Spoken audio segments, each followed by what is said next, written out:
AFP l'enquêteur déploie les grands moyens mardi pour tenter de retrouver l'assassin et éviter une psychose dans la région de Gray, en Haute-Saône, France, où un corps brûlé a été découvert, 3 jours après la disparition d'Alexia, 29 ans, pendant son footing. Une centaine de gendarmes sont mobilisés sur le terrain, dans le bois de Velay où un cadavre brûlé, méconnaissable et caché sous des branchages, a été trouvé lundi. La scène de crime est gelée, et les enquêteurs procèdent notamment à un ratissage pour retrouver d'éventuels indices. 3 drones de la section de recherche de la gendarmerie des transports aériens sont par ailleurs déployés, pour permettre, vue du ciel, d'identifier des éléments qui seraient lointains et peu visibles pour un observateur au niveau du sol, a expliqué le commandant du groupement de gendarmerie de Hauts-de-Saône, Jean-Michel Blodet. Les appareils, d'une capacité de 15 minutes de vol chacun, vont photographier et filmer la scène de crime, afin de repérer d'éventuelles traces de roulage et de pneus sur les prairies, a-t-il précisé.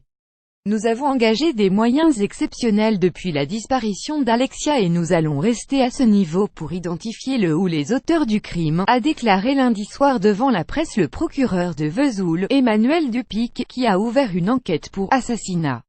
À ce stade de l'enquête, confiée à la section de recherche de Besançon, il n'est aucun suspect, a-t-il dit.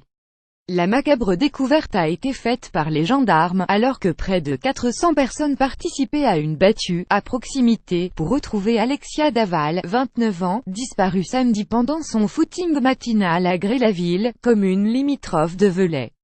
Je ne peux pas affirmer que c'est Alexia, et seule l'autopsie prévue jeudi permettra de déterminer si le corps est ou non celui de la jeune femme blonde, a ajouté M. Dupic. Les habitants sous le choc. Les enquêteurs travaillent également sur les précieux témoignages et les rumeurs. L'une fait état d'un exhibitionniste au volant d'une fourgonnette blanche. Il y a énormément de rumeurs publiques, comme c'est le cas dans ce genre de dossier, a mis en garde le procureur. Les gendarmes ont vérifié le profil d'un jeune homme qui harcelait Alexia Daval au téléphone. Alexia Daval a quitté son domicile samedi vers 9 h pour aller courir. N'ayant pas vu revenir son épouse, partie sans son téléphone, son mari a prévenu vers midi les gendarmes de Haute-Saône.